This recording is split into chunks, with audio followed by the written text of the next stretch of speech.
théorie portant sur les projectiles. Nous avons étudié antérieurement le mouvement rectiligne uniforme et le mouvement rectiligne uniformément accéléré. Alors maintenant, nous allons étudier les projectiles. Ce qui est particulier avec les projectiles, c'est qu'on a les deux types de mouvements.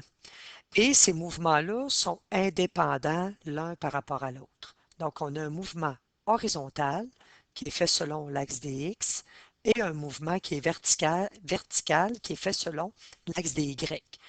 Alors, lorsque on décompose le lancer d'un projectile, ici nous avons un canon, donc un boulet de canon qui est lancé. Ce que nous remarquons en fait, c'est qu'il y a des vecteurs, donc la décomposition de ce mouvement-là est fait selon l'axe des X. Donc, on peut reporter finalement, on va dessiner un axe. Donc, l'axe des X et des Y. Donc, commençons par l'axe des Y.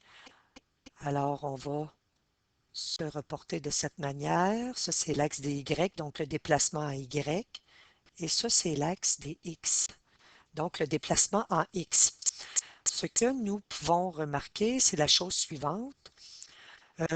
En X, le mouvement, lorsqu'on observe le déplacement du projectile, donc la distance entre, donc si on arrête dans le temps ou si on prend par exemple une photo stroboscopique de ce mouvement-là, on va constater que la distance entre les positions du projectile, mais de façon horizontale, donc selon l'axe des X, on remarque que cette distance-là, elle est constante. Donc, dans un temps donné, nous avons une distance qui est constante, un déplacement qui est constant. On peut l'observer. Je vais le mettre en bleu. Donc, la distance du projectile, donc lorsque on observe de façon horizontale la distance entre les deux points ici, elle est la même en fait que la distance ici entre les deux points. Donc, si on compare la distance et lorsque on observe selon l'axe des X le déplacement, ça correspond à un mouvement qui est uniforme, donc rectiligne uniforme. Donc, le projectile y est lancé et du point de vue horizontal, c'est un mouvement qui est rectiligne uniforme. Donc, selon l'axe des X, cela correspond à un mouvement qui est rectiligne uniforme. Ça veut dire que notre vitesse, elle est constante. Donc, que ce soit la vitesse initiale en X ou la vitesse finale en X, on a toujours l'égalité. Donc, on va l'écrire. Alors, la vitesse initiale en X, en tout point, finalement, va être égale à la vitesse finale en X. Alors ça, très important de retenir ceci.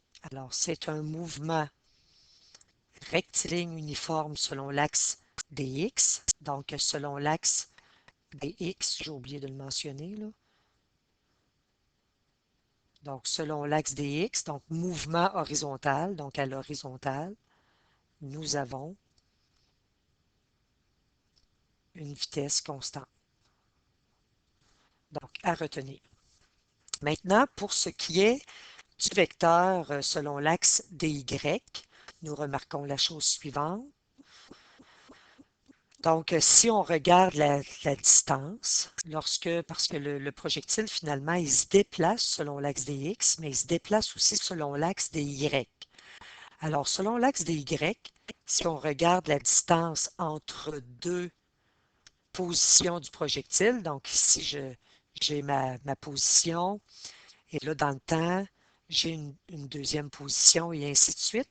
Si on regarde la distance entre les deux, donc par rapport à l'axe dy, on voit en fait qu'elle augmente cette distance. Alors, selon l'axe dy, nous avons un mouvement qui est rectiligne, uniformément accéléré. Donc, ça correspond à notre mouvement de la chute libre que nous avons étudié antérieurement. Donc, ça correspond à un mouvement rectiligne uniformément accéléré. Donc, l'accélération va être constante et on va toujours, selon l'axe des Y, avoir une accélération en Y qui est égale à moins 9,8 mètres par seconde carrée. Bien entendu, dans un mouvement uniforme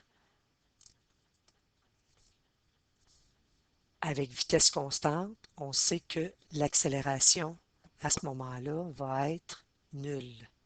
Il n'y a pas d'accélération du point de vue horizontal. Alors ça, c'est la façon générale de voir un projectile. Donc, on retient la chose suivante. Lorsqu'on a un lancer de projectile, alors il faut écrire, il faut ramener. Donc, on illustre la situation à l'aide d'un dessin et on amène l'axe des Y, l'axe des X, ce qui va nous permettre d'analyser dans le temps ce projectile. Donc, lorsque il va faire euh, son mouvement vers le bas, alors on voit finalement que le projectile, lorsqu'il se déplace, il fait un mouvement selon l'axe des X et il fait un mouvement selon l'axe des Y.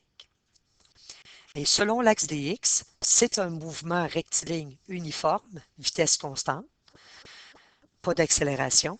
Et selon l'axe des Y, mais finalement, ça correspond à notre chute libre. Donc, c'est un mouvement qui est rectiligne, uniformément accéléré. Par la suite, nous avons déjà vu antérieurement les formules concernant les mouvements uniformes et les mouvements rectilignes uniformément accélérés. Nous les avons démontrés. Donc, je vous donne directement les 5 formules que nous allons utiliser avec les projectiles. Je les ai numérotées de 1 à 5. Donc, lorsque je vais faire mes exemples tantôt, je vais référer à ces numéros de formules. Nous avons aussi un petit rappel concernant les vecteurs, concernant les composantes en X et en Y lorsque nous avons à transformer des coordonnées polaires en composantes. Alors, on n'oublie pas que si on veut une composante en X, on calcule un cosinus lorsqu'on a l'orientation, bien entendu, et si on veut une composante en Y, on calcule le sinus. On va voir l'application dans l'exemple 2 dans quelques minutes. Alors, on va commencer par un mouvement d'un objet qui est lancé horizontalement dans un premier temps. Obliquement, ce sera un cours qu'on va voir à la suite de celui-ci. Juste avant, le lancer qui était oblique, est-ce que je l'ai illustré? Non, il n'est plus là. Bon, j'avais un exemple de lancer oblique, mais il est disparu, je crois. Alors, un lancer oblique. Bon, OK, on va commencer par le mouvement lancé horizontalement. Et, OK, il est juste après. OK, donc on a le lancer oblique juste après. Alors, lorsqu'on lance un projectile horizontalement, donc ici c'est une flèche qui va finir par tomber. Donc, dans un premier temps, on dessine notre axe des Y. Donc, on peut l'amener ici. Et voilà l'axe des Y. Et nous avons l'axe des X qu'on peut amener ici. On va les identifier. Donc, Y, X. Alors, les informations que nous avons, en fait, il y en a plusieurs dans ce type de tableau.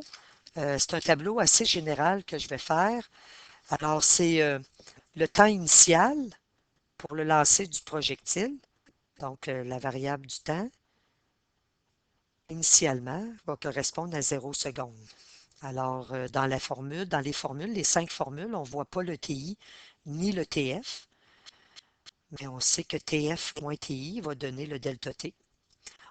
Donc, par la suite, comme autre variable, ce que nous avons, c'est le déplacement initial par rapport à l'axe des X et aussi le déplacement final par rapport à l'axe des X. Alors, ce qu'on peut remarquer, lorsque le projectile est lancé, donc si on se ramène sur le graphique ici, par rapport à X, initialement, je n'ai pas de valeur sur l'axe. C'est 0 en fait.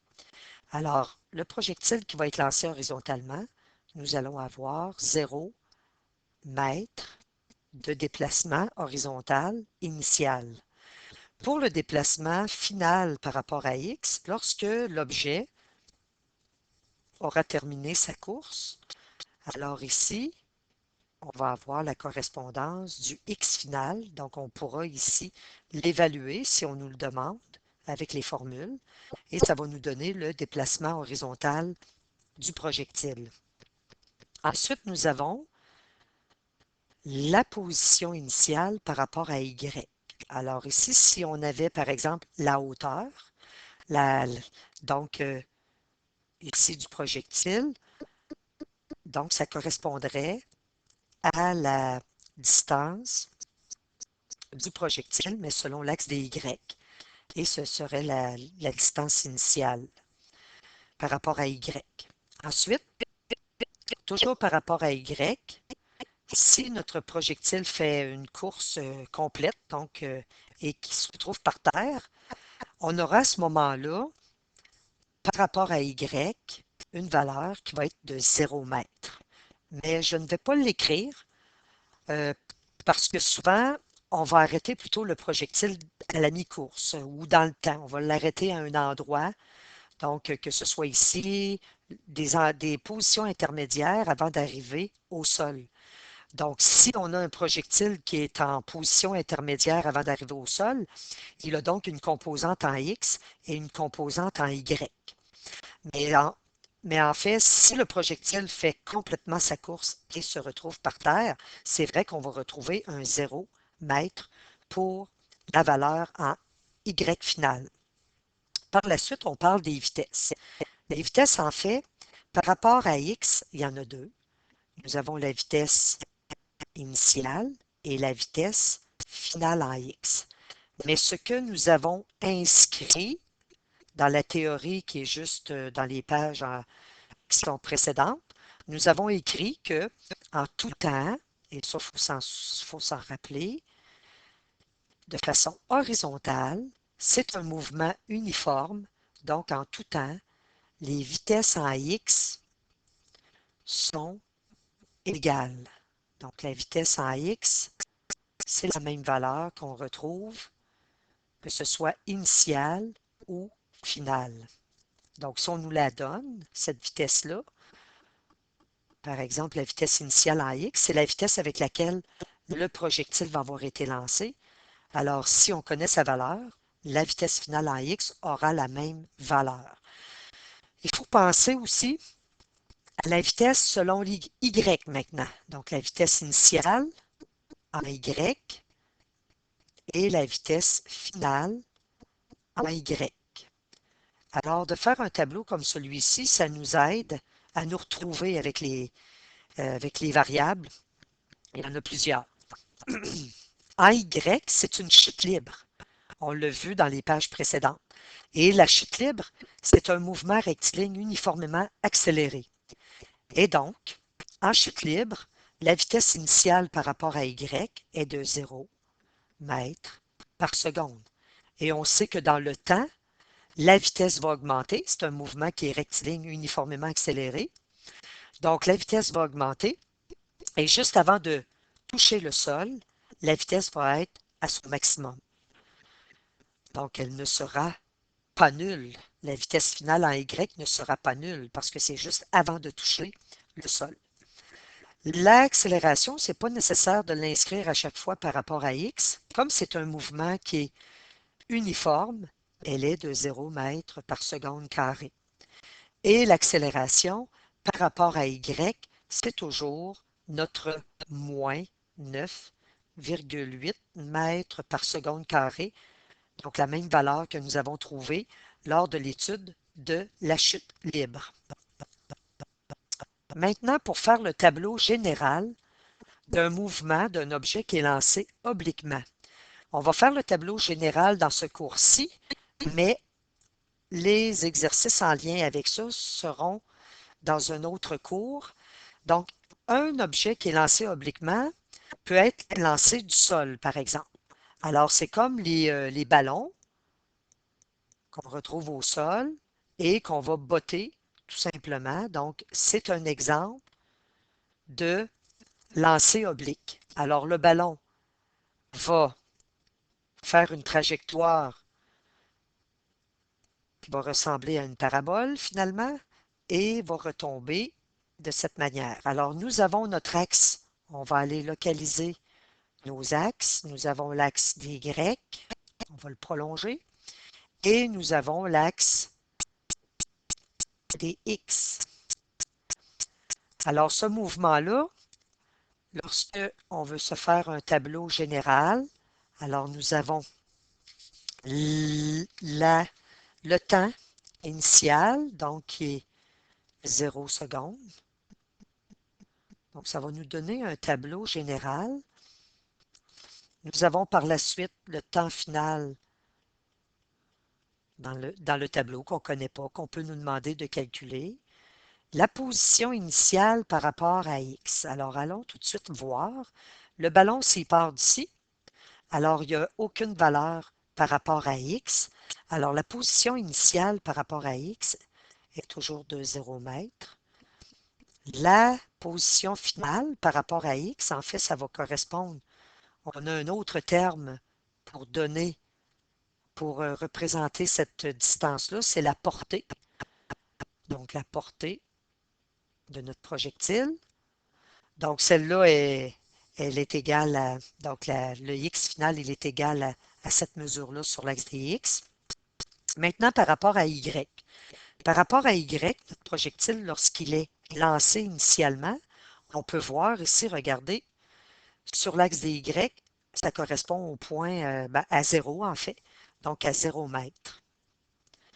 Par contre, le y final, encore une fois, si le projectile fait complètement sa course, on remarque que le y final va être égal aussi à 0 mètre. Mais je ne vais pas le placer dans le tableau parce que souvent les problèmes qu'on va nous poser, on va nous demander quand même la position x final, y final, lorsque dans le temps, on arrête notre projectile. Donc, ça pourrait être ici, on pourrait se retrouver ici. Donc, on peut voir que, quelle que soit la position, nous allons avoir une composante finale en x et aussi une composante finale en y. Maintenant, pour les vitesses. Donc, la vitesse initiale en x et la vitesse initiale en y. Alors, c'est à ce moment-là que nous allons utiliser le cosinus et le sinus parce que bien souvent, on va vous donner non pas la vitesse par rapport à x et la vitesse par rapport à y, mais la norme, le vecteur vitesse de départ. Alors ici, par exemple, on a identifié par un vecteur, on l'a identifié ici, un vecteur vitesse initiale qui se décompose en vitesse initiale en x et vitesse initiale en y. Alors, pour connaître la vitesse initiale en x, si on nous donne la norme, donc la vitesse initiale, tout simplement, alors on pourra utiliser le cosinus et pour la vitesse initiale en y, on pourra utiliser le sinus. Donc, on pourra voir ça dans des exemples un petit peu plus tard. La vitesse initiale en y, il va y en avoir 1 lorsqu'on va faire le botté. Oups, ici j'ai fait une petite erreur, je m'en excuse. Donc, je voulais dire justement la vitesse initiale en Y, mais je voulais la mettre à côté. Je m'excuse, on efface le tout. Alors, la vitesse initiale en X et la vitesse finale en X. Bon, pour revenir à ce que je disais tantôt, c'est qu'on va utiliser pour les composantes en X et en Y de nos vitesses initiales, si on nous donne la norme, donc la vitesse, le vecteur vitesse, la vitesse initiale. Donc, on va pouvoir utiliser pour connaître la vitesse initiale en X, le cosinus, et la vitesse initiale en Y, le sinus. Alors, on continue. On va avoir dans notre tableau aussi une vitesse finale selon Y. Par la suite, on aura l'accélération par rapport à X qui est toujours à 0 mètres par seconde carré. Donc, c'est ce qui fait un tableau général qu'on utilisera. Donc, on voit que même les lancers obliques, c'est la même accélération que pour les lancers qui sont à l'horizontale. Donc, c'est un tableau général. En fait, on a deux valeurs qui sont à 0, le XI et le YI pour ce type de lancer. Maintenant, retournons dans le lancer qui est horizontal et montrons deux exemples. Donc, le mouvement d'objet lancé horizontalement. L'exemple 1, nous avons du toit d'un édifice de 50 mètres de hauteur. Donc, on a un édifice de 50 mètres de hauteur. On lance une balle horizontalement. Donc, on va aller voir dans l'énoncé de la question qu'est-ce qui est important. Donc, ici, c'est un lancer horizontal. On le lance avec une vitesse de 5 mètres par seconde. On vous demande quelle est la position de la balle à un temps de 3 secondes. Je vais vérifier, est-ce que j'ai fait mon tableau? Non. Alors, on peut faire le même tableau, mais avant, on va représenter le dessin, on va représenter cette situation-là par un dessin. Alors, nous avons un édifice. On peut le dessiner. Un édifice. Et voilà. Qui mesure 50 mètres de haut. Il est un petit peu croche, mais c'est pas grave. On peut faire tout de suite notre axe TX et notre axe DY. Et voilà. Alors, notre projectile va être lancé, va se déplacer en X et en Y de la façon suivante. Et voilà, il va se retrouver comme ça. Alors, ce que nous avons comme information ici, c'est le 50 mètres. Nous avons par la suite une vitesse, donc il est lancé horizontalement avec cette vitesse-là de 5 mètres par seconde. On va aller faire le tableau. Alors, le TI, qui va être de 0 secondes. Le TF, en fait, le delta temps, le delta T, va correspondre à 3 secondes. On nous demande de donner la position de la balle à un temps de 3 secondes. Donc, dans le temps, la balle va peut-être se retrouver ici. Dans le temps, on va l'arrêter. Elle va être rendue ici, par exemple. Et nous allons donc avoir une composante en X et en Y à calculer. Donc, un X final en X et un Y final, un X final un X final et un Y final. Donc, une position finale en X et une position finale en Y. Alors, au bout de 3 secondes, on nous demande de trouver ces valeurs. Alors, si on fait notre tableau, alors la position initiale en X, si on se ramène à notre plan cartésien, par rapport à X, notre balle, elle est ici. Elle va être lancée horizontalement. Donc, par rapport à X, nous sommes à 0. Donc, nous avons 0 mètres. La position finale, c'est ce que nous allons chercher. Par rapport à Y, la position initiale, eh bien, on nous dit que l'objet est lancé d'une hauteur de 50 mètres. Donc, nous avons une position en Y initiale qui est égale à 50 mètres. La position en Y, mais finale, c'est ce que nous allons chercher. Les vitesses initiales et finales par rapport à X sont égales. Ce sont des vitesses horizontales et elle est donnée dans l'énoncé du problème. Elle est égale à 5 mètres par seconde. Donc, c'est toujours égal les vitesses en X. Ensuite, la vitesse initiale en Y, ça correspond finalement à notre chute libre. Alors, par rapport à Y, la balle a une vitesse initiale qui est de 0 mètre par seconde. La vitesse finale par rapport à Y, si on nous demandait de la calculer, on pourrait la calculer. Et l'accélération par rapport à X, elle est nulle, mais par rapport à Y, elle est de moins 9,8 mètres par seconde carrée. Alors, nous avons posé notre problème.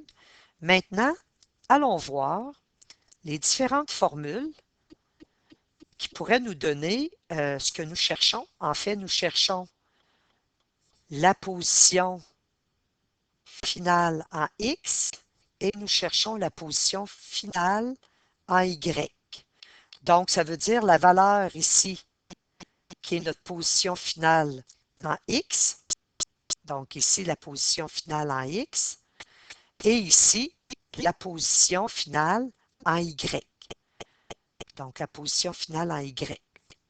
Donc, je l'ai illustré, c'est pas un dessin c'est pas nécessairement cet endroit-là qu'on va retrouver la balle 3 secondes après. On peut la retrouver ici. Mais chose qu'on sait, c'est qu'on va avoir des composantes en X et en Y. Des composantes en X et en Y. Alors, si nous regardons les différentes formules qui se présentent à nous, on peut voir que la première formule, donc la formule numéro 1, nous permet de trouver la position finale en X. Nous avons toutes les valeurs qu'on va pouvoir substituer à l'intérieur. Donc, la position initiale en X plus, ensuite, la vitesse initiale en X multipliée par notre temps, on peut aller substituer. Donc, la position finale en X sera égale à notre position initiale en X, elle est égale à 0. Ensuite, nous avons notre vitesse initiale qui est égale à 5 mètres par seconde par rapport à X. Et nous avons notre temps qui est égal à 3 secondes. Dans le traitement des chiffres significatifs, nous allons garder 3 chiffres significatifs à la réponse finale. Alors, nous avons notre position finale en X qui correspond à la valeur de 15 mètres. Ça veut dire que le projectile, lorsqu'il va être lancé, pardon, 3 secondes plus tard, par rapport à X, nous allons avoir une valeur ici qui va correspondre à 15 mètres. Maintenant, par rapport à Y, regardons les formules 1 à 5 que nous avons sur les premières pages. Alors, si nous observons, alors il y a une, pardon, il y a une formule qui nous permettrait, c'est la quatrième, qui nous permettrait directement, sans isoler aucune variable, de trouver la position finale en Y, qui est égale à la position initiale en Y, plus la vitesse initiale en Y. Alors, la raison de faire un tableau, c'est parce que beaucoup de manipulations de variables. Ça nous permet donc de bien substituer nos valeurs dans notre formule, parce que là, on a beaucoup de variables. Nous avons ici l'accélération en Y et notre temps au carré.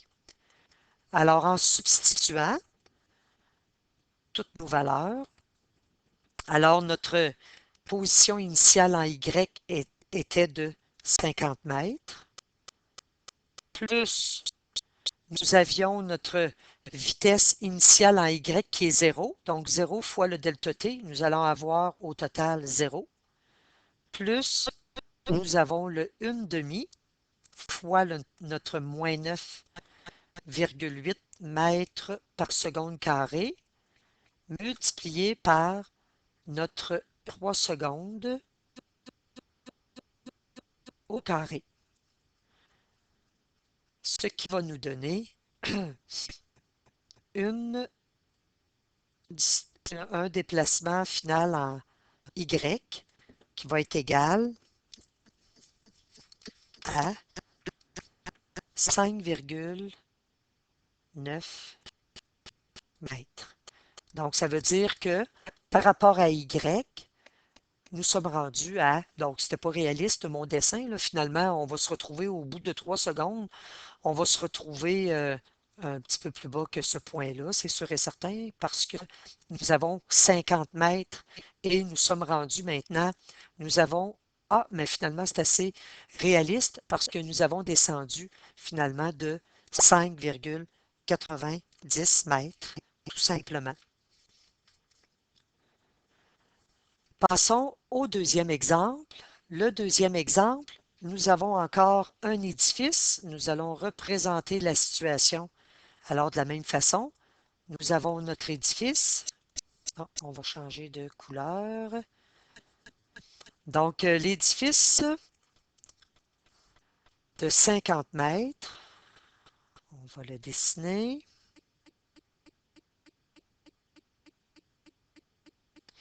Nous avons, on peut faire tout de suite l'axe des X et l'axe des Y pour toujours avoir notre référentiel. Donc, le sol, et voilà l'axe des X, et voilà l'axe des Y. C'est un objet qui est lancé horizontalement. Donc, on a l'axe des Y, l'axe des X. Alors, il est lancé à la même vitesse qu'on avait dans l'exemple 1. Et voilà. Notre édifice a encore une hauteur de 50 mètres. On va aller faire notre tableau maintenant pour le lancer qui est horizontal. Donc, nous avons un TI qui est égal à 0 secondes. Nous avons un TF qui n'est pas connu. Nous avons par la suite une position initiale en X lorsque nous avons un mouvement qui est de projectile horizontal, un lancer horizontal par rapport à X. Donc, on se ramène à notre plan cartésien ici. Nous avons 0 mètre.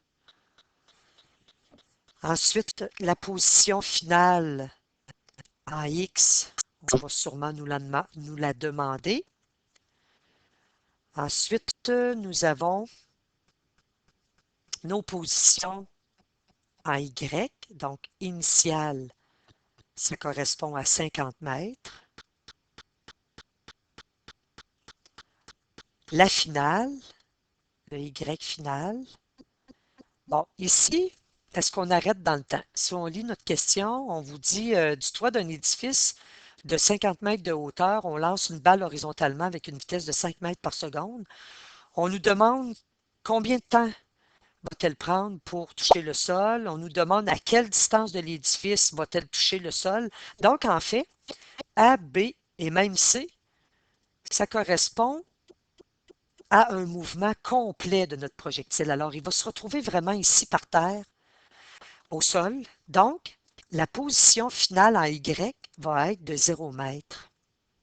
On ne l'arrêtera pas le projectile dans le temps, comme au numéro 1, comme à l'exemple 1. La vitesse initiale par rapport à x. On nous l'a donné. Elle est de 5 mètres par seconde. Et la vitesse finale par rapport à x, c'est un mouvement qui est uniforme. Alors, c'est pour cette raison que on écrit la même vitesse. Ensuite, la vitesse initiale par rapport à y, c'est une chute libre. Donc, ça part à une vitesse qui est nulle. La vitesse finale par rapport à y va être très élevée. On va nous la demander sûrement.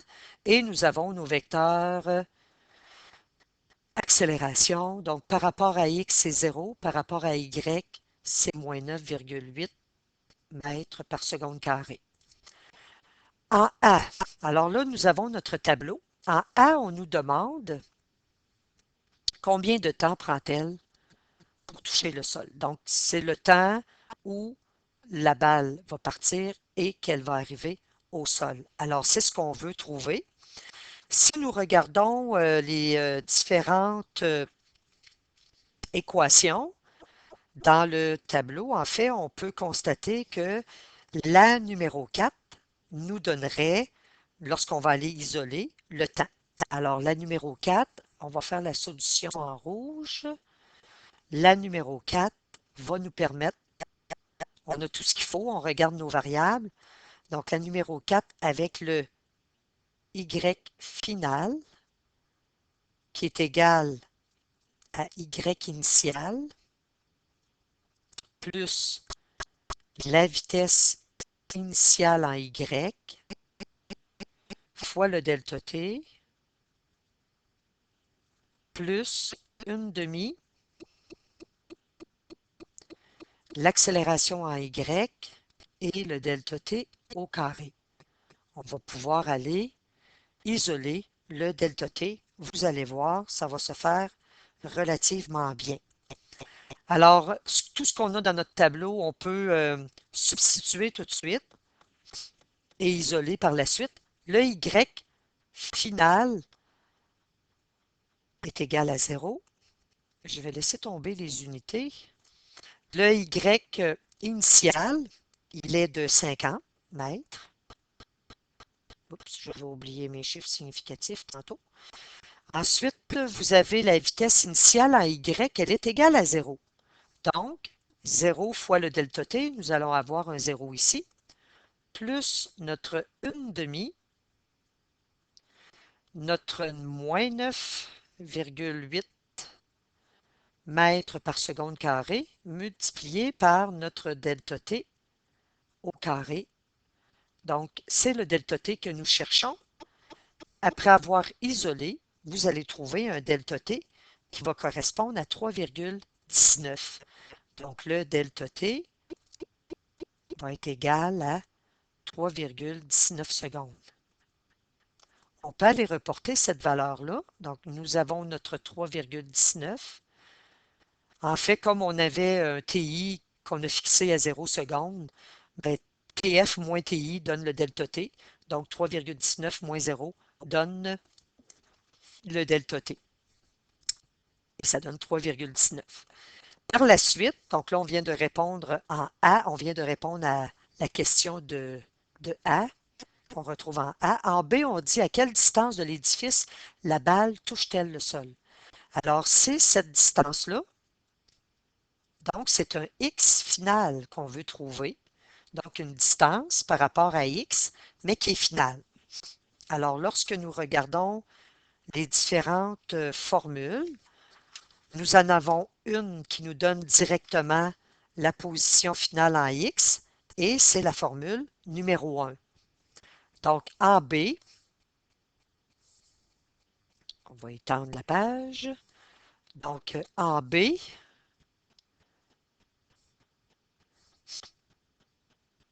nous allons utiliser la formule numéro 1.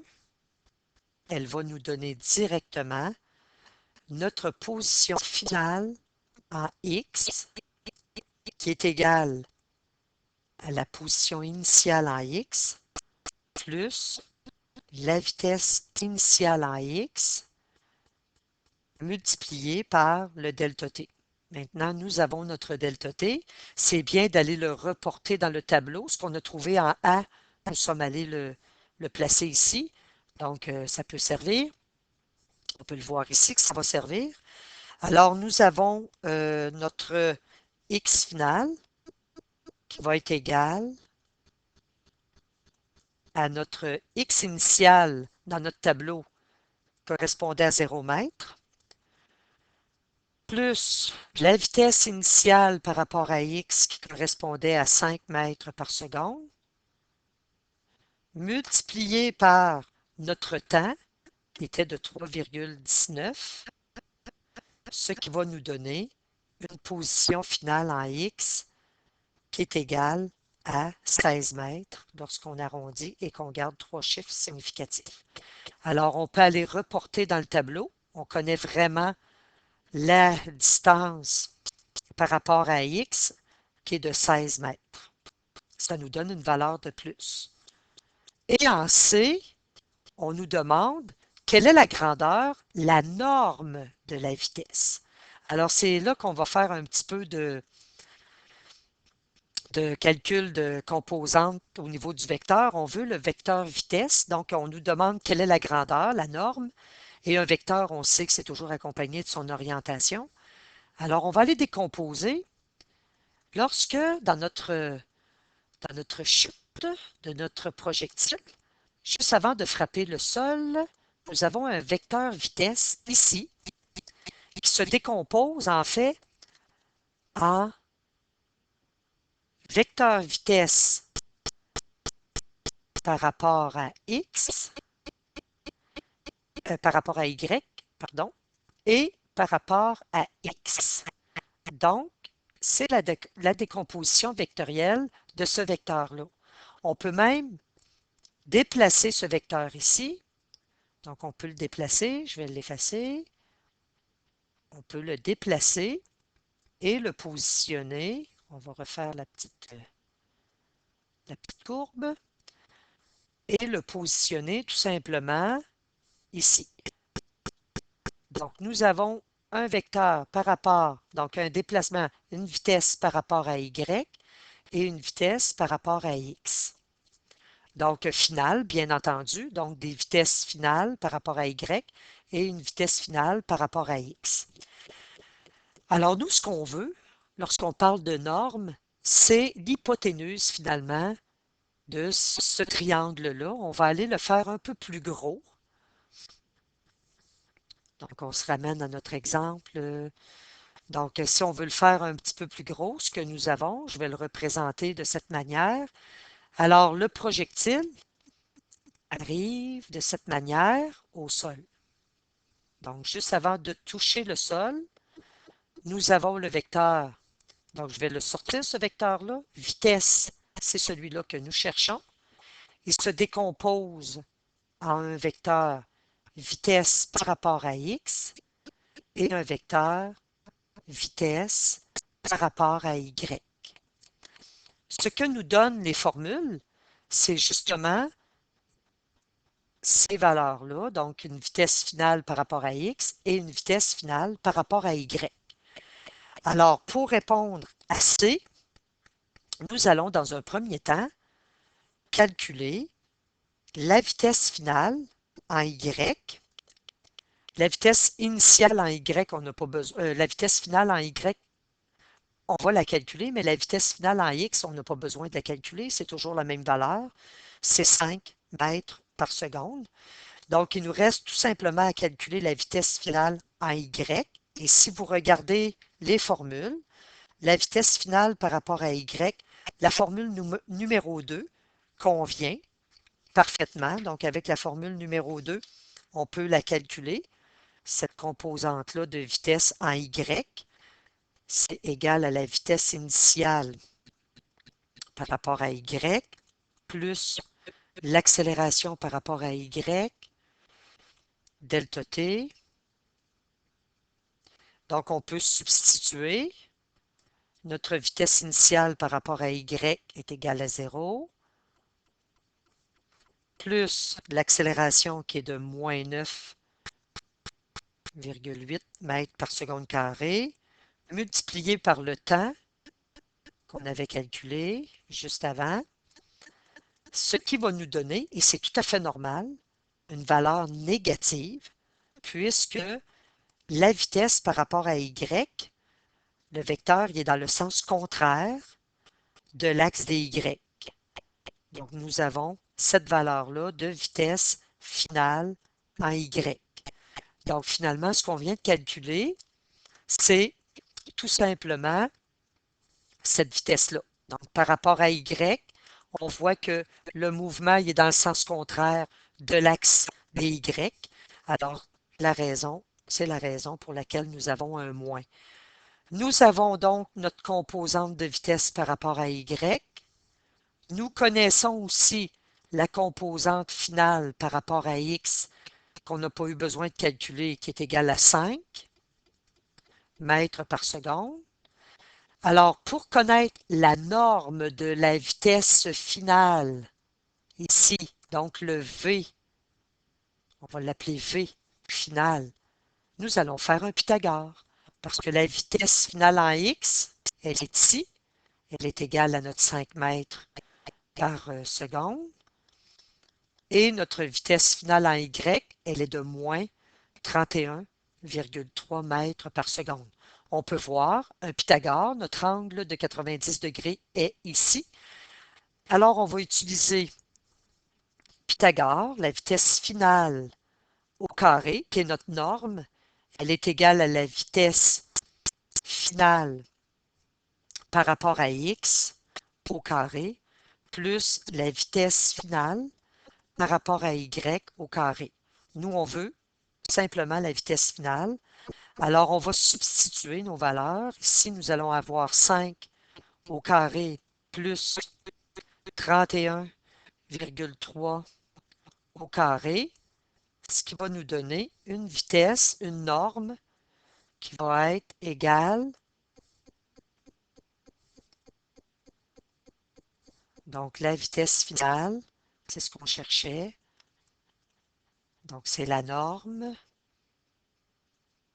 qui va être égale à 31,7 mètres par seconde. Qu'est-ce que ça signifie? Si on remonte ici à notre petit dessin, on vient de trouver ce vecteur-là, sa norme. Maintenant, trouvons son orientation. L'orientation, on va reporter ça ici. Donc, je vais faire mon petit triangle. Je vais vous le dessiner de la façon suivante. Alors, en respectant le sens. Alors, nous avons un vecteur qu'on vient juste de calculer qui est comme ça. Nous avons le vecteur vitesse par rapport à x et nous avons le vecteur vitesse par rapport à y. Ce que nous voulons calculer, c'est l'orientation. Mais on sait que l'orientation d'un vecteur, on peut la donner de différentes façons. On peut même la donner selon des points cardinaux, etc. Donc, mais nous, on va se ramener mathématiquement. La façon par rapport au 0 degré du cercle, c'est toujours de donner l'orientation par rapport à l'origine du vecteur. Alors, notre vecteur ici, on retrouvait finalement notre vecteur vitesse finale par rapport à x. Ici, on retrouvait notre vitesse finale par rapport à y. Nous avions nos valeurs. Nous avions notre 5 mètres par seconde. Ici, nous avions notre 31, notre moins. Oups, j'avais oublié mon moins ici, mais ça ne dérangeait pas, étant donné qu'on le mettait, je m'excuse, là, on le mettait au carré. Donc ici, lorsque j'ai substitué ma vitesse finale en y, j'ai oublié d'amener mon moins, je m'excuse. Alors, nous avons notre moins 31,3 mètres par seconde.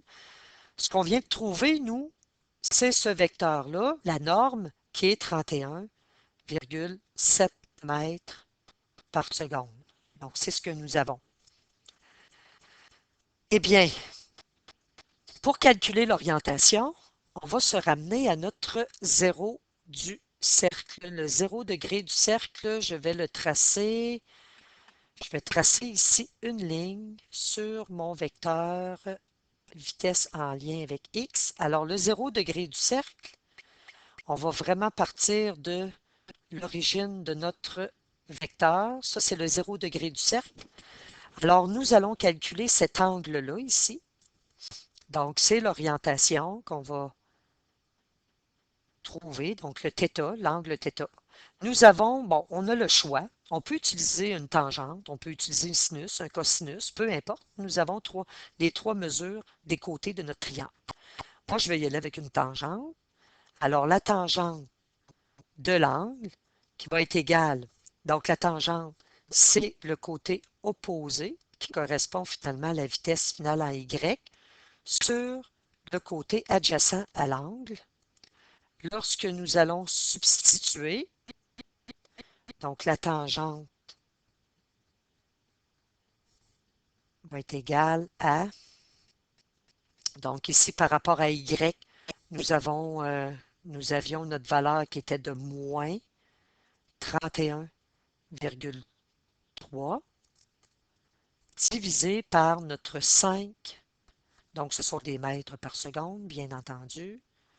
Alors, si on fait notre tangente moins 1, nous allons retrouver une valeur pour l'angle qui va être de moins 80,9, donc moins 80,9 degrés. Alors, c'est tout à fait normal, étant donné que vous avez une lecture de l'angle qui est dans le sens horaire, donc par rapport au 0 degré du cercle. Donc, on a à peu près 80,9 degrés ici. Donc, le 80,9 degrés. Le négatif, c'est tout simplement pour dire que nous allons dans le sens horaire. Dans un prochain cours, nous allons voir les mouvements de projectiles, mais obliques.